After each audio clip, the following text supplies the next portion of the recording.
So I think that all of us music producers, we own at least one MIDI synth with all of these nice buttons and twists and turns that you can use for a bunch of different things, but we don't use them.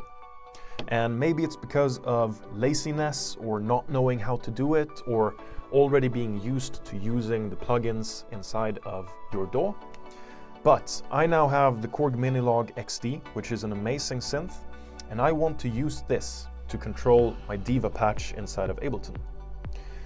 So what I will be trying to do today is to get all of the MIDI mapping done from the Korg into the DIVA. And straight away, I ran into some issues, which I want to address today, and also give you a solution on how to fix MIDI mapping between the Korg Minilogue and, for example, the DIVA in Ableton.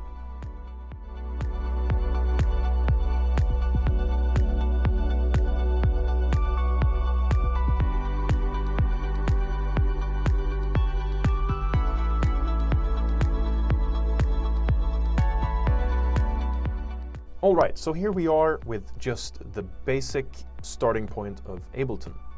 And what I want to do is that I want to map my Korg Minilogue XD and all of these fantastic buttons to the DIVA synth inside of Ableton. So let's just begin by pulling up a DIVA patch and see. So here we have the DIVA. And I have tried now to map most of the knobs on the Korg to the DIVA, and I have ran into some issues that I've also seen on other forums on Reddit, for example, that people have the same type of issue.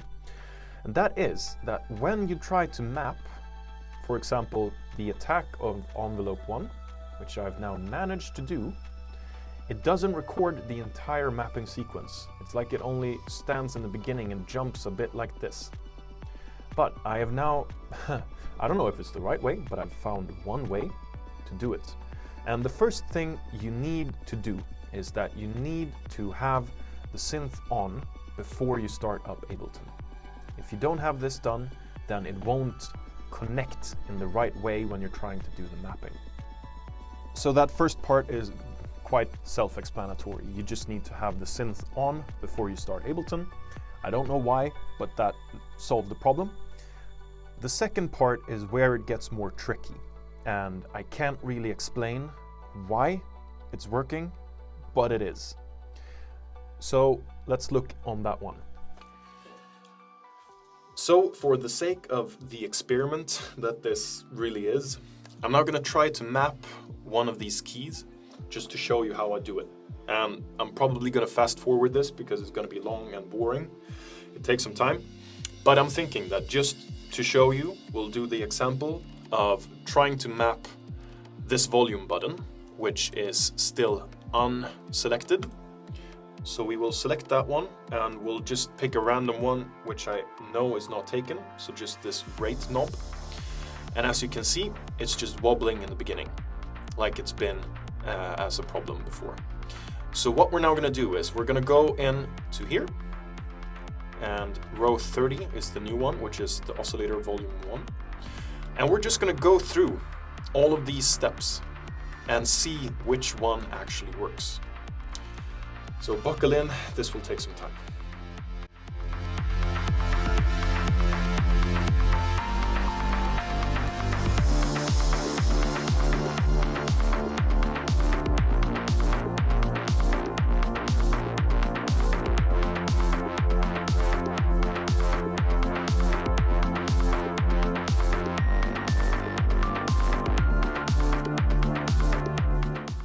And here we found it. Without any apparent reason, this one should be mapped to number 24. I cannot explain why, but as you see, it's working now, just like the rest of the ones which I've mapped in the correct way. I have no correlation between the number 24 in this list for the controller and this specific knob or the one on the Korg Minilogue. But that is the way that I've managed to get the mapping to work. I have no other way of making it work, so this is what I'm gonna go for. It should work for you as well, I hope at least. So yeah, that's it. I hope this will help you make your music production time a little bit easier and a little bit quicker, and actually being able to use the knobs on your gear. So thank you for watching. Stay tuned to the next one.